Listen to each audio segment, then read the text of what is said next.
They told us to get on the ground. They told us we didn't belong. Two police officers saw an elderly black couple in a luxury car and decided they were criminals before they even ran the plates. They humiliated the parents on the side of the road, laughing while they did it. They thought they had all the power. They thought no one was watching, but they didn't know who was driving up behind them. They didn't know that the luxury car belonged to a decorated Marine captain returning home from deployment.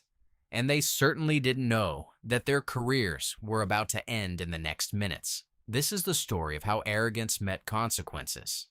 The humidity of a South Carolina summer clung to the air like a wet wool blanket, but inside the cabin of the luxury Genesis sedan, the climate was a crisp, perfect calm. Elias Whitaker adjusted his grip on the steering wheel. His calloused hands that had spent decades laying brick and pouring concrete, looking stark against the soft, cream-colored leather. Beside him, Eleanor hummed a low gospel tune, her fingers tracing the stitching on her handbag. "You're driving like you're scared of it, honey," Eleanor teased, gently adjusting her Sunday hat. "It's a car, not a spaceship." Elias chuckled, a deep rumble in his chest. "It feels like a spaceship, Marty. Look at this dashboard. It's got more screens than the movie theater. Quentin really outdid himself this time." "He just wants us safe," she said softly, looking out the window at the passing pines of Route 17. "He said the old Buick was a death trap." "He worries too much," Elias corrected himself with a smile. "He's a good boy, a good man." They were on their way to the grand opening of the new community center in Charleston. It was a big day. Elias had volunteered to help with the landscaping, and Eleanor had baked 3 of her famous sweet potato pies. But more importantly, their son Quentin was due home from his 3rd tour any day now. He had leased this car for them remotely, a surprise gift coordinated through a dealership, insisting they drive something reliable while he finalized his transfer back to the States. The car was magnificent, jet black, tinted windows, gleaming chrome rims. It was the kind of car that turned heads. Unfortunately, on this particular stretch of highway near the small, affluent town of Oak Haven, it turned the wrong kind of heads.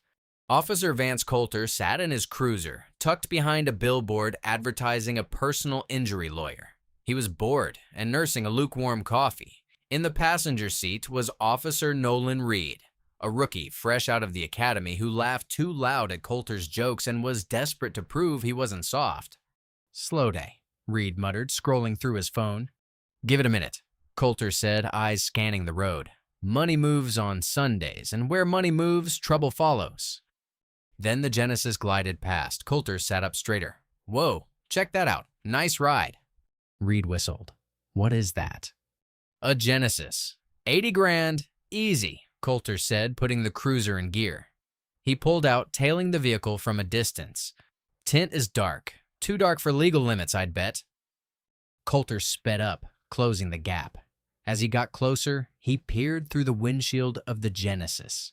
The morning sun hit the glass just right, illuminating the driver and passenger. Well, Coulter sneered. "Would you look at that?" "What?" Reed asked, squinting. 2 elderly folks in the front seat, and they don't look like the demographic for a high-performance luxury sedan, if you catch my drift. "You think it's stolen?" Reed asked, his hand instinctively drifting toward the radio. "I think 2 elderly folks from the wrong side of the tracks driving a brand new luxury car through Oak Haven is probable cause enough to check," Coulter said. He didn't run the plates. He didn't check for stolen vehicle reports. He just flipped the switch. Blue and red lights exploded in Elias's rearview mirror. "Oh, Lord," Elias sighed, his heart giving a painful little kick. "You weren't speeding, honey," Eleanor said, her hand reaching out to touch his arm. "You were doing the speed limit. Just pull over. It's probably a misunderstanding." Elias eased the car onto the gravel shoulder. His hands were shaking slightly. He wasn't a fearful man. He'd lived through the civil rights movement.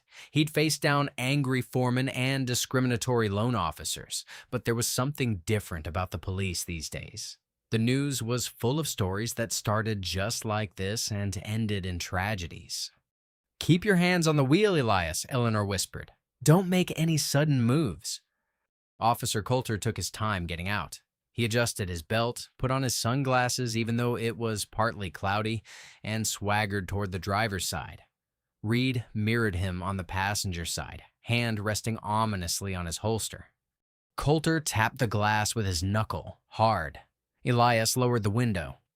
"Good morning, officer. Was I speeding?" Coulter didn't answer. He leaned down, chewing gum loudly. He looked past Elias, staring at Eleanor, then back at Elias. "License and registration." "It's in my pocket, and the registration is in the glove box," Elias said carefully. "I'm going to reach for them now." "Don't reach for anything yet," Coulter snapped. "Whose car is this?" "It belongs to my son," Elias said, his voice steady despite the nerves. "He's a Marine. He leased it for us." Coulter laughed. It was a dry, ugly sound. "A Marine, right? And I'm the King of England. Step out of the vehicle, old man."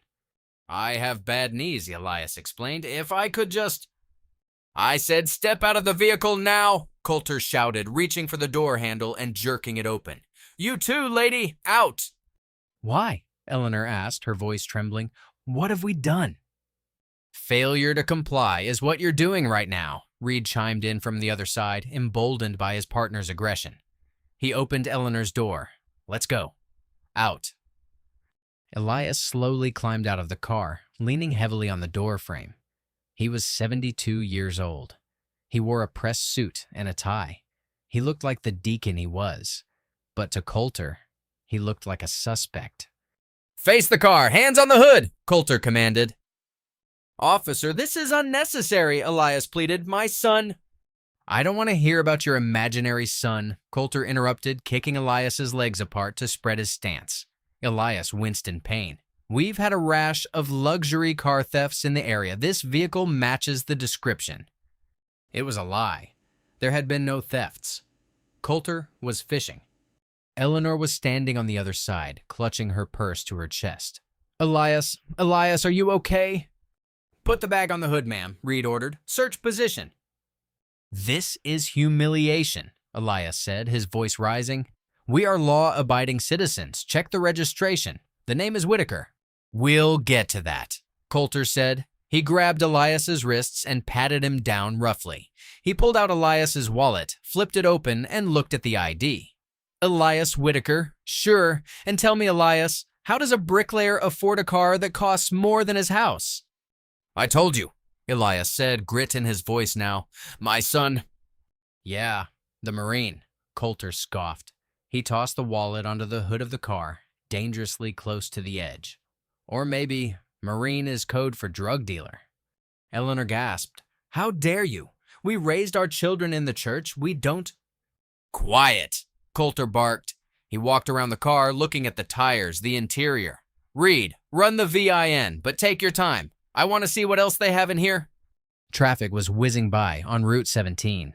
People were slowing down to gawk. Elias felt the heat of shame burning his neck. He saw a minivan slow down, a child pointing out the window at the bad man being searched by the police. It was a nightmare. "Officer," Elias said, trying one last time for reason. "My son is meeting us at the community center. If you mention this son one more time, I'm putting you in cuffs for obstruction," Coulter threatened, getting right in Elias's face. "You fit the profile, old man. You're driving a car you clearly can't afford in a neighborhood you don't live in with a story that doesn't add up." "What profile is that?" Elias asked quietly. "Black." Coulter's eyes narrowed. The air tension snapped. "Watch your mouth. You're resisting." "I am standing still," Elias said. "You're being combative," Coulter countered. He unclipped his handcuffs. "Turn around. Hands behind your back." "No," Eleanor cried out, stepping away from the car. "He has arthritis. You'll hurt him." "Back against the car, ma'am," Reed shouted, his hand twitching toward his taser. "You put cuffs on me, and you're making a mistake," Elias warned, his dignity warring with his survival instinct. "I make the rules here," Coulter hissed, spinning Elias around and wrenching his arms back. The metal clicked tight, biting into Elias's wrists. Elias groaned. The pain in his shoulders was immediate. He bowed his head against the hot metal of the car roof, praying for strength, praying for patience. Just then, the sound of a roaring engine cut through the noise of the highway. It wasn't a sedan. It was the deep, throaty growl of a heavy-duty engine. A massive charcoal gray Ford F450 Super Duty dually truck with a high lift was barreling down the breakdown lane, kicking up dust and gravel. It screeched to a halt yards behind the police cruiser. Coulter looked up, annoyed. "Great, another idiot. Reed, go tell him to keep moving." But the driver didn't wait to be told anything. The door of the truck flew open. A boot hit the pavement, then another. Standing there was a man who looked like he was carved out of granite. He was 6'4", built like a linebacker, wearing a fitted gray t-shirt that strained against his biceps, cargo pants, and combat boots. He wore dark aviator sunglasses, and his head was shaved close. He didn't look happy. He started walking toward them. He didn't run. He didn't shout. He walked with a terrifying predatory purpose. "Hey!" Reed shouted, stepping out from the passenger side. "Get back in your vehicle. This is an active crime scene." The man ignored him completely. He kept walking, his eyes locked on Elias, who was cuffed against the car.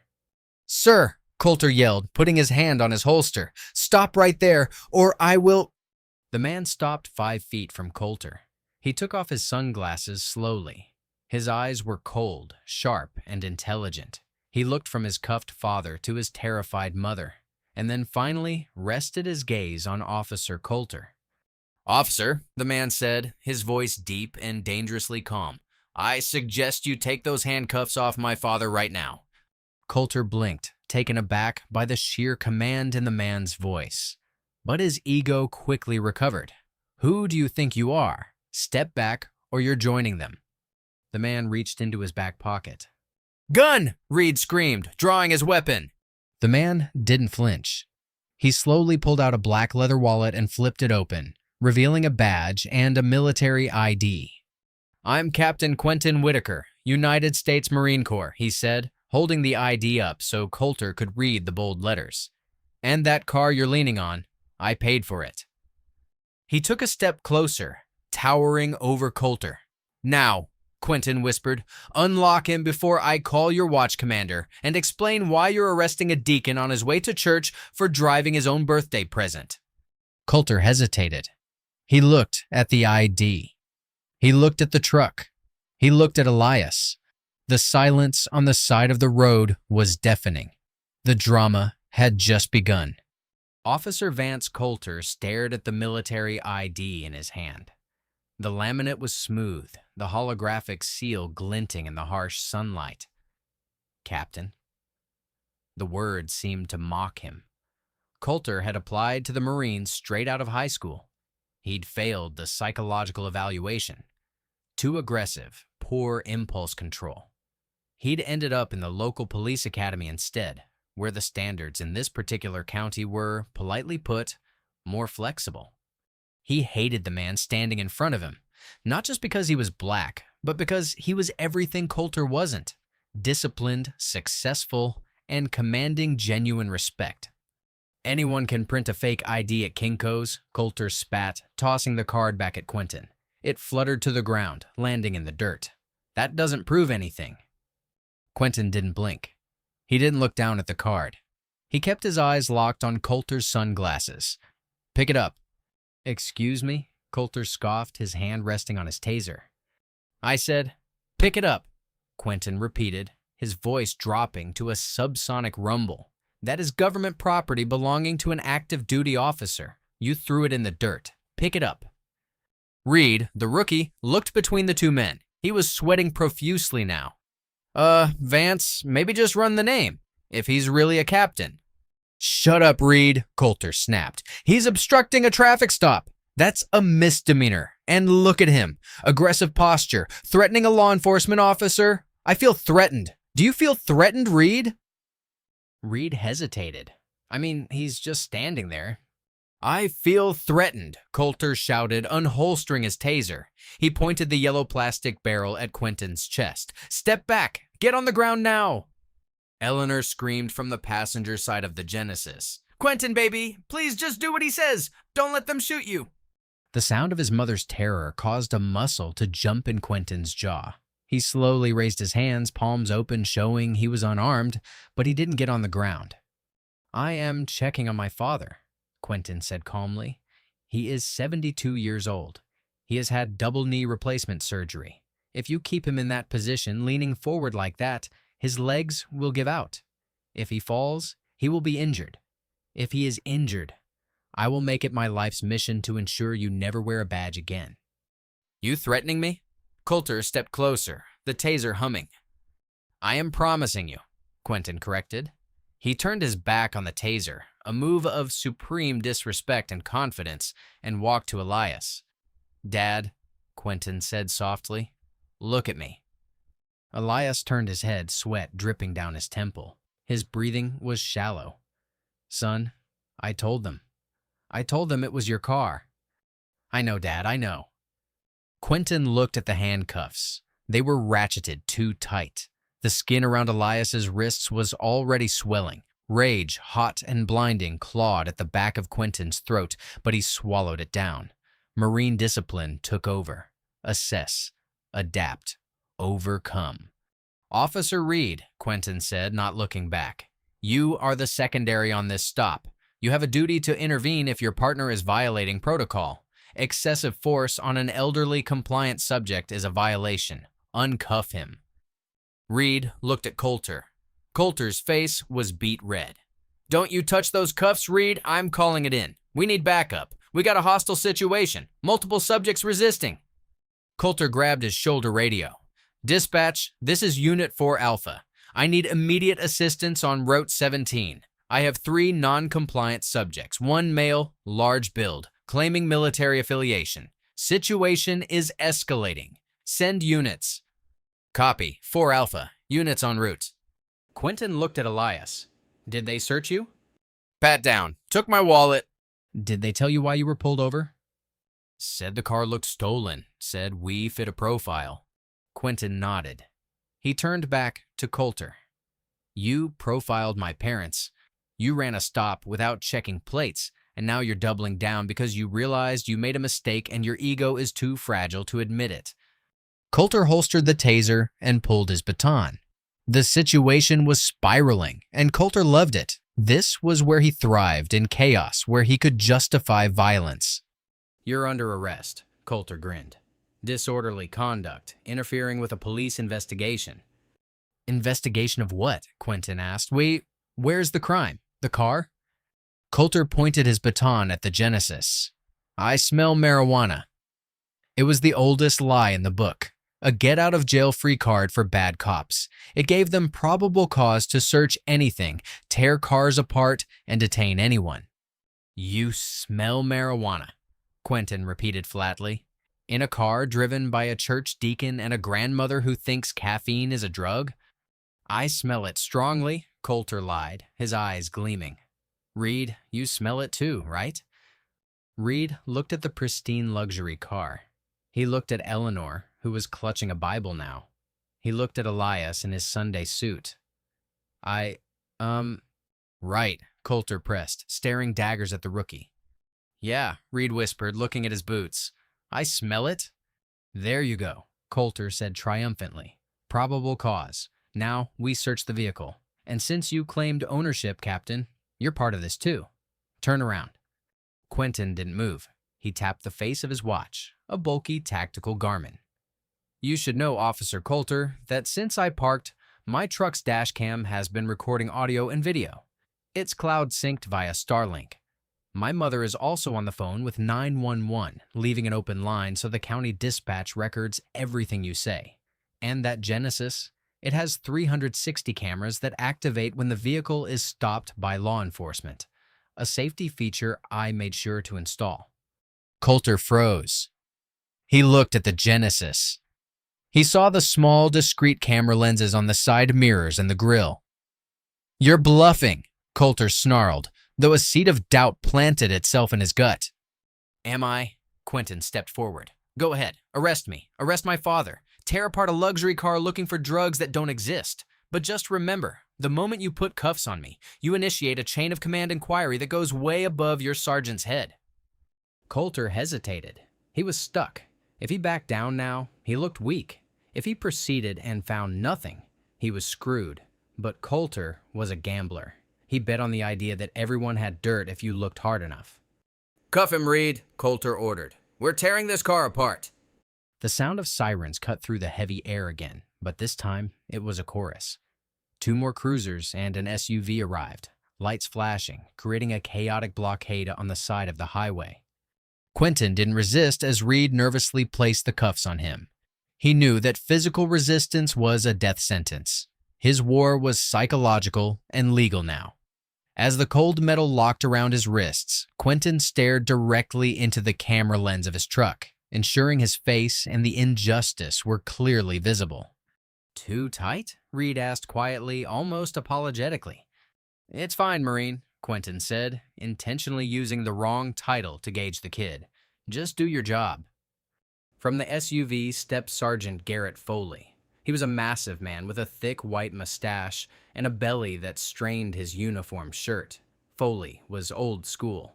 He'd been policing Oak Haven for decades. He wasn't overtly malicious like Coulter, but he protected his own. He operated on the principle that the police were always right, even when they were wrong. Foley walked into the scene, hitching up his belt. All right. What is this circus? Coulter, why do we have half the Sunday shift out here?" Coulter rushed over to Foley, speaking in a low, hurried tone. "Sarge, we got a situation. Stopped a vehicle matching the description of that luxury theft ring from Savannah. Driver was belligerent. Then this guy," he pointed at Quentin, "comes flying in out of nowhere in a monster truck, jumps out, starts screaming threats, flashing some military ID. I think they're running drugs. I smell weed in the sedan." Foley looked at Elias, still bent over the hood, and Eleanor, who was now weeping silently by the guardrail. Then he looked at Quentin, standing tall and cuffed. Foley frowned. He walked over to Quentin. "You the son?" Foley asked, his voice gravelly. "I am Captain Quentin Whitaker, United States Marine Corps, 1st Marine Division," Quentin stated clearly. "I am currently being detained unlawfully, and my father is being abused. He has medical conditions. I request you allow him to stand up." Foley looked at Coulter. "Coulter, get the old man off the hood. Stand him up." "But Sarge, he was reaching—" "I said stand him up," Foley barked. He wasn't stupid. He saw a lawsuit waiting to happen. Coulter grumbled, but walked over and yanked Elias upright. Elias groaned, his back popping audibly. "Thank you," Elias gasped, sweat stinging his eyes. Foley turned back to Quentin. "Look, Captain, we appreciate your service, but you can't just storm a crime scene." "This isn't a crime scene," Quentin said. "It's a traffic stop based on racial profiling. There is no theft report. There is no marijuana. Officer Coulter is manufacturing probable cause to cover up a bad stop." Foley's eyes narrowed. He didn't like being lectured. "Coulter says he smells weed. That gives us the right to search. If the car is clean, you go. If not, well—" "It's clean," Quentin said, "but he's going to plant something. I saw him reach into his ankle pocket before he approached the car." "That's a serious accusation, son," Foley warned, his face hardening. "You're accusing a sworn officer of the law of planting evidence." "I am stating a probability based on his behavior and aggression," Quentin countered. "Search the car." "Coulter, search the car," Foley ordered. "Reed, watch the suspects. I'm going to run their IDs myself." Coulter smirked. He pulled on a pair of black tactical gloves with pleasure. Coulter opened the driver's side of the Genesis. He made a show of looking under the seat, rummaging through the center console. He threw Eleanor's Bible onto the floorboard. He ripped open the glove box, scattering papers everywhere. Quentin watched, his muscles coiled. He knew the game. Coulter would search for minutes, find nothing, get frustrated, and then magically discover a baggie of shake or a loose pill. "Find anything?" Foley called out from his SUV. "Not yet, Sarge. Digging deeper," Coulter yelled back. He moved to the back seat. He popped the trunk. Elias looked at Quentin. "Quentin, there's nothing in there, just the pies." "I know, Dad," Quentin said. "Don't say anything else." Suddenly, Coulter stood up from the trunk. He was holding a small, rusty, snub-nosed revolver. It looked ancient, like a throwaway piece. "Bingo!" Coulter shouted, holding the gun up by the trigger guard. "Found it under the spare tire. Serial number filed off." Eleanor screamed. "That's not ours. We've never seen that gun in our lives." unregistered firearm in a vehicle suspected of drug trafficking, Coulter announced, his chest puffed out. That's a felony. Looks like we're taking everyone in. Foley walked over, looking at the gun. He looked skeptical. The gun was dusty, but the trunk of the Genesis was immaculate. Under the spare, you say? Wrapped in a rag, Coulter said quickly, deep in the well. Quentin closed his eyes for a second, inhaling deeply. This was it. The twist, the trap. Coulter had gone too far. Officer Coulter, Quentin said, his voice terrifyingly quiet. You made a mistake. The only mistake was you coming back to town, Coulter laughed. Read them their rights, Reed. The mistake, Quentin continued, opening his eyes, which were now cold as ice, is that you didn't check the trunk manufacturing specs of the Genesis sedan. The model does not have a spare tire. It has a flat-floor battery compartment for the mild hybrid system and a run-flat tire kit. There is no space under the spare tire because there is no spare tire. Silence descended on the highway. Foley looked at the trunk. He walked over and looked inside. The floor was flat carpet. He lifted the panel. Beneath it was a complex array of electronics and a foam block holding an air compressor. There was absolutely no room to hide a gun, let alone a gun wrapped in a rag, unless it was sitting right on top. And if it was sitting right on top, Coulter would have seen it immediately, not after digging deep. Foley looked at the gun in Coulter's hand. He looked at the clean, dust-free foam block. Then he looked at Coulter. Coulter, Foley said, his voice low, where exactly was this gun? It was wedged between the foam, Coulter stammered, sweat breaking out on his forehead. I had to pry it out. You said it was under the spare, Quentin reminded him. I meant the kit, the tire kit, Coulter shouted, panicking. Stop listening to him, Sarge. He's a suspect. Sarge, Reed spoke up, his voice trembling. I saw Coulter take that rag out of his vest pocket before he leaned into the trunk. Coulter whipped around. You lying little rat, I'll kill you. Hey, Foley roared, stepping between them. Everyone, stand down. He planted it, Quentin shouted, his voice finally rising to a command volume. You have a dirty cop trying to frame a Marine family, and you have exactly seconds to decide if you want to be an accomplice or a witness, Sergeant. Shut up, Coulter pointed the gun, the evidence gun, at Quentin. I said shut up! Drop the weapon, Coulter, Foley yelled, drawing his own service pistol. What the hell are you doing? He's twisting it. They're working together. Coulter was unraveling. The arrogance was cracking, revealing the cowardice underneath. He was holding a drop gun, pointing it at a cuffed Marine with his sergeant aiming at him and a dash cam rolling. Derek, Foley said, his tone shifting from angry to serious police negotiations. Put the gun down. You're done. Don't make it a life sentence. I'm not going down for these people, Coulter hissed. I run this town. Not anymore, a new voice said. Everyone turned to look at the road. A black government SUV with tinted windows had pulled up silently behind Quentin's truck. The doors opened. 2 men in dark suits stepped out, followed by a woman in a navy dress uniform. Quentin smiled for the first time. About time. The woman walked forward. She had the gold oak leaves of a major on her collar. She was JAG, Judge Advocate General's Corps. Officer, the major said to Foley, I am Major Nkosi, United States Marine Corps Legal Counsel. I was on the phone with Captain Whitaker when this stop began. I have been listening to the audio feed from his earpiece for the last minutes. I heard the racial slurs. I heard the refusal to check identification. I heard the fabrication of probable cause. And I definitely heard the planting of evidence. Major Nkosi stopped in front of Coulter, who was shaking, the gun lowering to his side. Gentlemen, she said, looking at the state troopers who were just now pulling up in the distance, I suggest you arrest Officer Coulter immediately before the FBI gets here because they are minutes out. The highway had transformed from a lonely stretch of asphalt into a theater of justice. The sun was high overhead now, baking the pavement, but Officer Vance Coulter was shivering. Drop it, Vance, Sergeant Foley repeated, his voice devoid of the usual camaraderie. Don't make me shoot you. Coulter looked at the snub-nosed revolver in his hand, the evidence that was supposed to ruin Elias Whitaker's life. Now it was the anchor dragging Coulter down to the bottom of the ocean. He looked at Quentin, who stood stoic and statuesque, a monument to discipline that Coulter could never achieve. He looked at Major Nkosi, the JAG officer, whose very presence signaled federal intervention. Coulter's fingers went slack. The gun clattered to the asphalt. "Hands on your head," Foley roared, rushing forward. Coulter raised his hands slowly. The arrogance that had fueled him for years, the feeling of invincibility that came with the badge, evaporated. In its place was a cold, gnawing void of fear. Foley spun Coulter around and slammed him against the side of the Genesis, the very car Coulter had tried to commandeer. The impact left a smudge on the pristine black paint.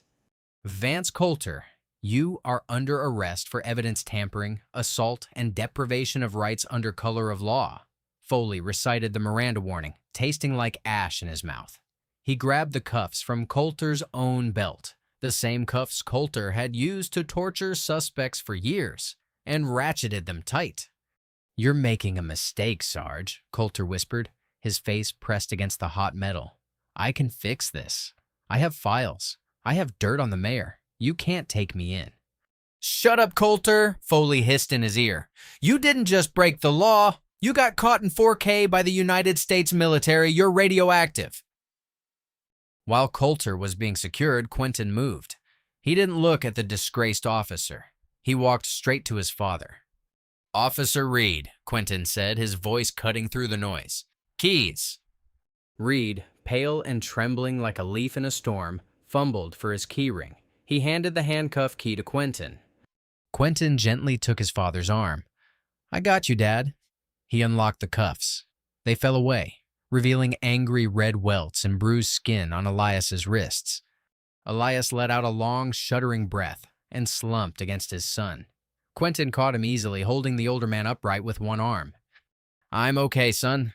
I'm okay," Elias murmured, though his knees were buckling. "No, you're not," Quentin said, his eyes scanning the injuries. He looked at the sergeant. "I want paramedics here now, and I want a chair. Get the man a seat." Foley yelled at Reed. Reed scrambled to the cruiser and pulled out a folding camp chair from the trunk, setting it up on the shoulder. Quentin helped his father sit. Eleanor rushed over, weeping openly now, burying her face in Quentin's chest before kneeling beside her husband. "They treated us like animals, Quentin," she sobbed, "like we were nothing." "I know, Mama," Quentin said, stroking her hair. "But look." He pointed to the cruiser where Coulter was being shoved into the back seat. "He's the one in the cage now." Just then, the wail of sirens grew louder, but these weren't local police sirens. Two black SUVs tore down the median, bypassing the traffic jam. They screeched to a halt, boxing in the Oak Haven police cruisers. 4 agents in windbreakers, emblazoned with FBI, stepped out. Leading them was Special Agent Bryce Drummond, a man with a reputation for eating corrupt small-town departments for breakfast. Drummond walked straight to Major Nkosi. They exchanged a nod. Professional shorthand for, "We have a problem, and we're going to crush it." Drummond turned to Foley. "FBI, we're taking jurisdiction of this scene." "On what grounds?" Foley asked, though he looked relieved to hand over the mess. "Civil rights violations, kidnapping, conspiracy, and assault on a federal officer's family," Drummond listed, ticking them off his fingers. "And because Captain Whitaker is a highly cleared asset, this is now a matter of national security concern. We believe this department has been targeting military families for asset forfeiture." Drummond walked over to the cruiser where Coulter sat. He leaned down and tapped on the glass. Coulter looked up, eyes wide. "Officer Coulter," Drummond smiled, a shark-like grin. "You have the right to remain silent, but I really hope you don't, because the hole you're in is deep, and the only ladder out is telling me who taught you how to plant throwdown guns." Coulter swallowed hard. He looked at Reed, who was standing by the guardrail crying. He looked at Foley, who had turned his back. The reality hit him.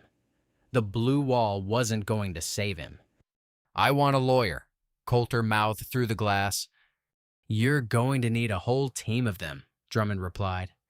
The Oak Haven police station was a fortress of brick and silence, usually a place where the locals felt intimidated. But by the next morning, the atmosphere had shifted. The fortress was under siege. The video from Quentin's truck had been uploaded to a secure server, but a concerned citizen, likely one of the JAG paralegals, had leaked a redacted version to social media. It had millions of views in hours. The hashtag Captain Whitaker was trending globally. The image of the towering Marine standing down a corrupt cop while his elderly father was cuffed became an instant symbol of resistance.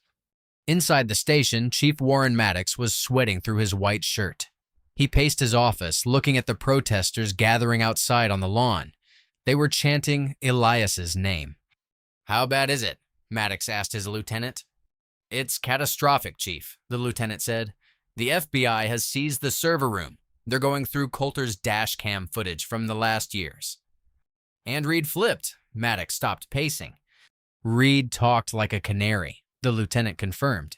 "He's in an interrogation room with Agent Drummond right now. He's cutting a deal for immunity." In the interrogation room, Nolan Reed sat at the metal table, a glass of water shaking in his hands. Agent Drummond sat opposite him, file folder open. "I didn't want to do it," Reed stammered. "I'm a rookie. Coulter was my FTO, field training officer. He told me this is how it's done. He said if you don't find a crime, you make a crime because the city needs the revenue." Drummond raised an eyebrow. "Revenue? Explain." "The cars," Reed said, his voice barely a whisper. "Coulter targets out-of-towners. Luxury cars, minorities mostly, or college kids who look like they have money but no connections. He pulls them over, plants drugs or a gun, and seizes the vehicle under civil asset forfeiture laws." "And what happens to the cars?" Drummond asked.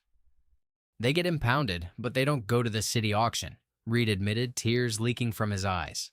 "There's a tow yard, Oak Haven Impound. It's owned by Coulter's brother-in-law. They strip the parts, or they ship the cars to a buyer in Atlanta with washed titles. The chief gets a cut, the judge gets a cut." Drummond leaned back. This wasn't just a racist cop. This was a racketeering ring operating under the badge. "And the Whitakers?" Drummond asked. "Why them?" "Coulter got greedy," Reed said. "He saw the genesis. He saw the old couple. He thought it was an easy mark. He thought nobody would care about two old black folks on a Sunday." Drummond closed the file. He thought wrong. In the hospital, Elias lay in the hospital bed, his leg elevated.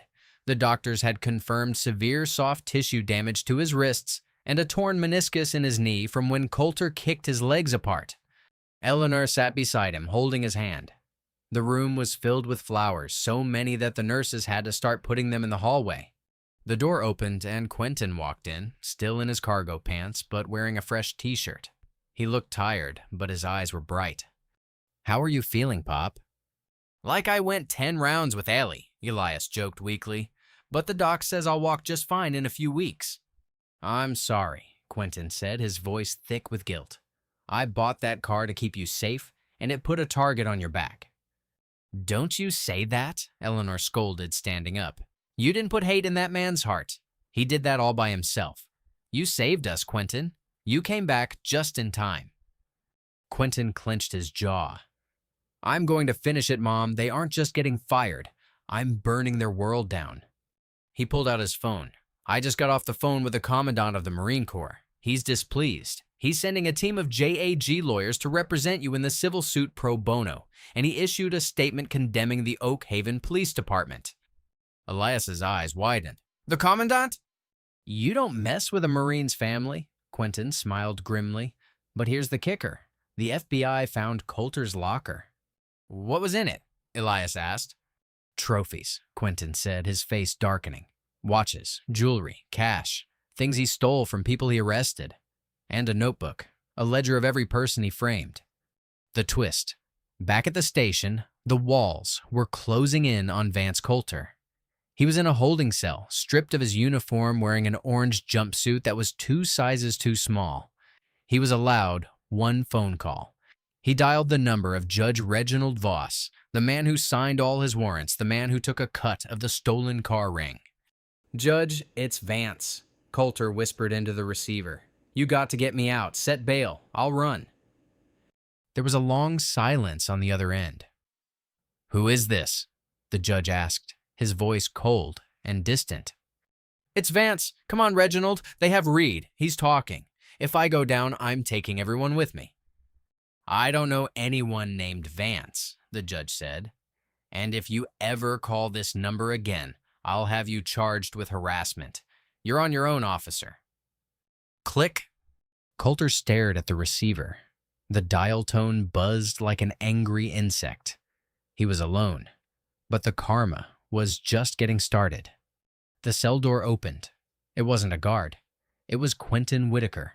He was accompanied by Agent Drummond and the chief of police, who looked like he was about to vomit.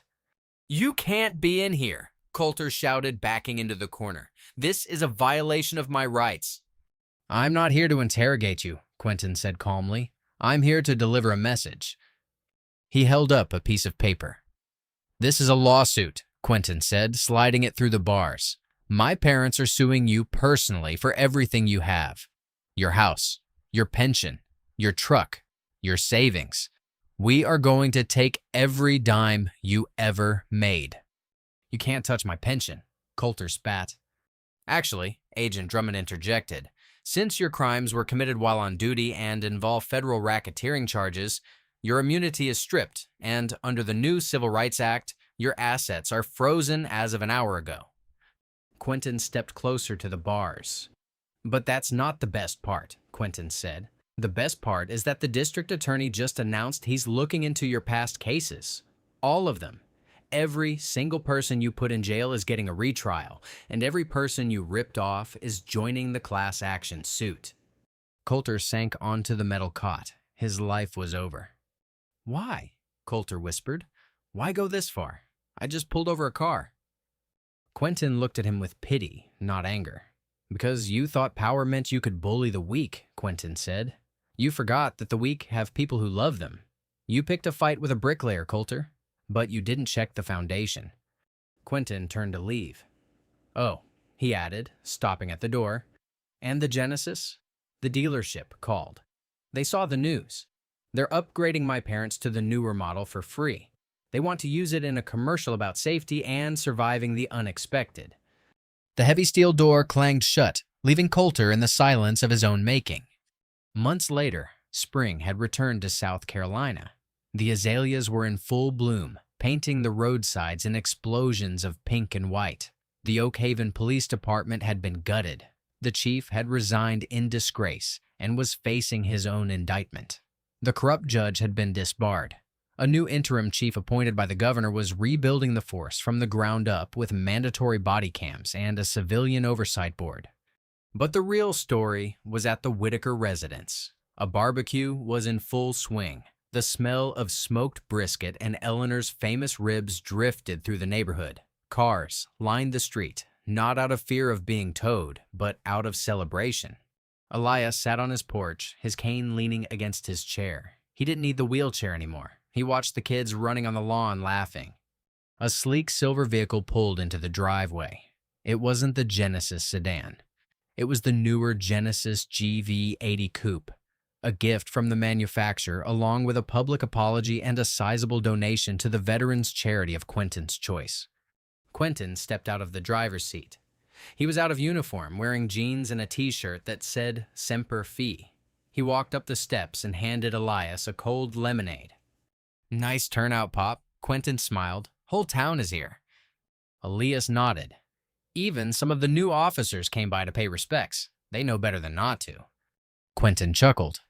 Eleanor came out of the house, wiping her hands on an apron. She looked years younger.